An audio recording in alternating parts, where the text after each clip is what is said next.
Mateo, que nos va a ir acompañando a lo largo de todo este ciclo, salvo como el pasado domingo y algunos otros momentos salpicados con el Evangelio de Juan. Mateo tiene como horizonte presentarnos a Jesús como un nuevo Moisés, pero además cumpliendo las promesas que Dios había hecho a su pueblo en el Antiguo Testamento. Por eso todo el tiempo nos va a contar que esas cosas que Jesús hace son eco de aquello que habían anunciado los profetas. Jesús va a entregar la vida por nosotros, pero no va a adelantar ese momento. Juan en el Evangelio va a llamar la hora a ese momento tan especial. Mateo nos cuenta que cuando supo que al Bautista lo habían encarcelado, se fue, dejó Judea y subió al norte, a Galilea. No sea cosa que la hora se adelantara. Sin embargo, el Evangelio de Lucas nos va a decir con toda claridad cuando llegue ese momento de la hora, que Jesús va caminando decididamente a Jerusalén. No es alguien temerario, sino que es alguien consciente de la tarea que tiene. Eso que decíamos el pasado fin de semana. Por ser cordero sabe que tiene que dar la vida, que tiene que entregarla. Pero solo por ser Dios sabe que su realidad es la que trae el perdón, la que puede remover el pecado del corazón del hombre. Y ahora hace eco Mateo de eso que escuchábamos en la primera lectura y que seguramente tiene un eco más o menos cercano en nosotros, porque era parte de la lectura que escuchábamos en Nochebuena. Una luz nueva por el nacimiento de un niño, un tiempo de alegría, de fiesta, porque ese niño nos viene a traer la paz. Ese cumplimiento de esa profecía de Isaías se va a transformar en una realidad en Jesús. Su predicación va a ser esa. Conviértanse, porque el reino de los cielos está cerca. Convertirse no es dejar de hacer algo malo para hacer algo bueno, eso hay que hacerlo siempre.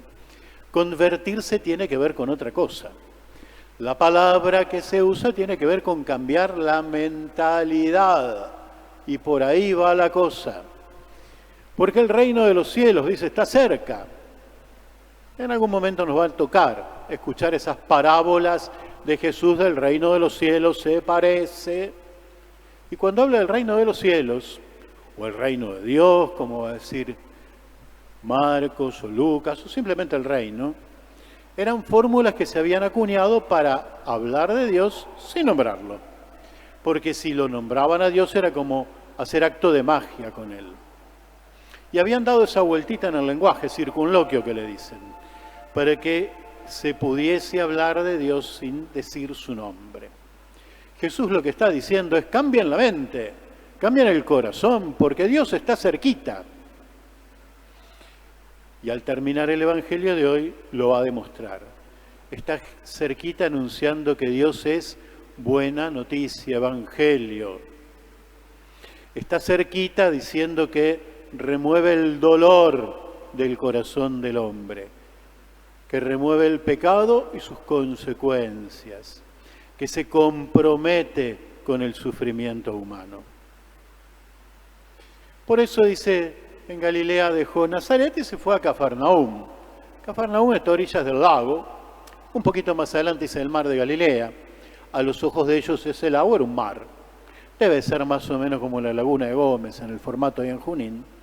Una especie de plato sopero, cuando calienta y el calor genera vientos, lo que era un lago, un mar tranquilo, planchadito, se convierte en una realidad de tormentas, de olas altas, complicado, difícil de manejar. Alrededor del lago del mar de Galilea, como se les ocurra llamarlo, había una industria pesquera que habían desarrollado, muy importante, que no era solamente pesca, sino además saladero. Cafarnaúm era una de esas ciudades pesqueras importantes, Corosaín, Betsaida. Se han encontrado por arqueología los anzuelos que se usaban, los lastres con los que se preparaban las redes. Y se sabe que esos pescados que se sacaban, los que servían, el pueblo de Jesús tenía un modo de contabilizar los que eran puros, que tenían que tener una serie de cosas, escamas, aletas, etcétera, y aquellos que no lo eran. Bueno, esos que servían los salaban, como las anchoitas nuestras, a que comemos habitualmente, bueno, eso. Y con los barcos fenicios, igual que el vino y que el aceite de oliva, los transportaban a lo largo de todo el Mediterráneo hasta lo que sería hoy el estrecho de Gibraltar. Esa industria pesquera había hecho que muchas familias se dedicaran a ese trabajo. Las redes, obviamente, había que echarlas al agua, si no, no había forma de poder pescar. Pero además las redes había que armarlas. Se las enrollaba de un modo especial, desde el lastre hasta la parte superior, llevaba unas riendas para poder manejarlas, para poder tironear de esas redes. Y como decía, cuando el mar se picaba o el lago se picaba y se ponía fiero, no era raro que alguna vez alguno de los de la barca se fueran al agua. Y entonces ahí llegaba la disyuntiva. ¿Qué hacemos? Volvemos a casa y cuando te dicen, ¿y cómo le fue anoche en la pesca? Genial. La verdad que llenamos la barca de pescado. Sí, fulanito, ¿dónde está? Ay, no, mamá, mirá, se lo llevó el agua. ¿Podías decirle eso a tu mamá? A la esposa, a los hijos, y que vos no habías hecho absolutamente nada para rescatarlo. ¿Con qué cara podías decirle que habías hecho una pesca excelente, pero que uno de los tuyos se los había tragado el agua? Por eso, cuando ocurrían esas cosas, si venías con la red medianamente cargada, se aflojaban las riendas para perder la pesca y con la misma red intentabas pescar al que se había caído al agua.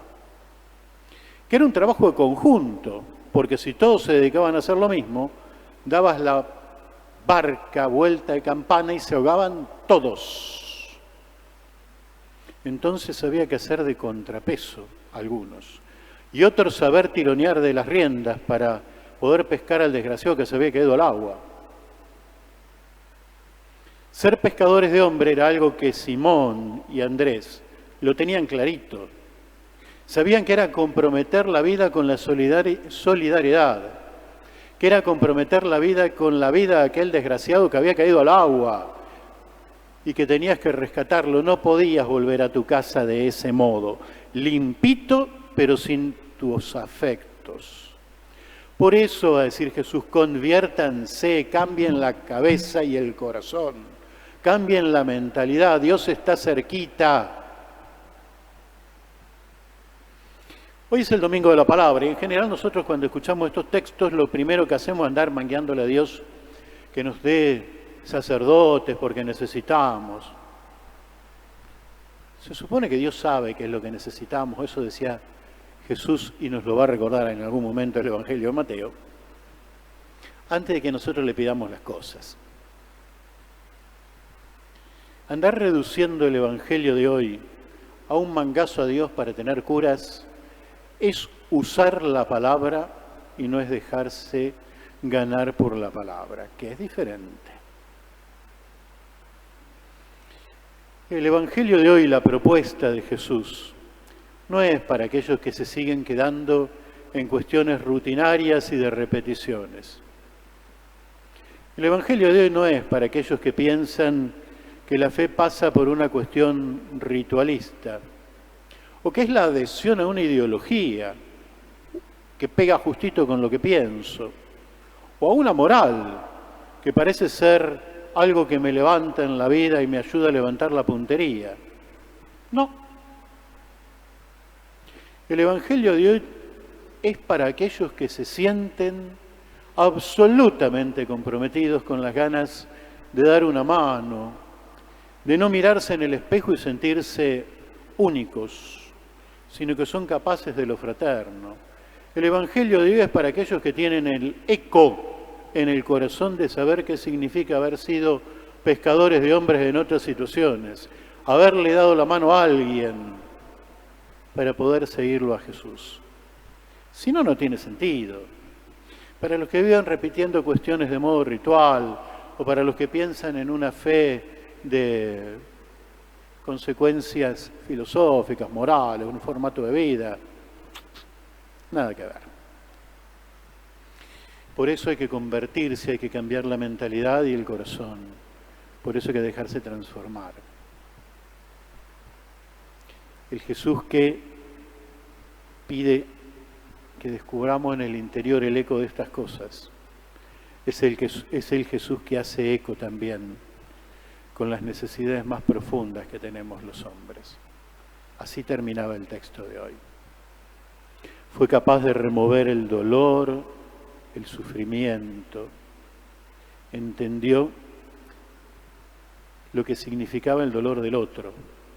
Y entonces, ¿cómo no iba a comprometerse con el dolor, con el pecado, con el límite humano, si verdaderamente detrás de eso estaba toda la experiencia del amor que llevaba adentro? Ojalá que nosotros recorramos ese mismo camino, que nos animemos a dejar las redes, a transformar la mentalidad, el corazón, la vida, que seamos capaces de cada vez que celebramos la fe tenga que ver con creerle a este Jesús que una vez más nos invita también a nosotros a ser pescadores de hombres.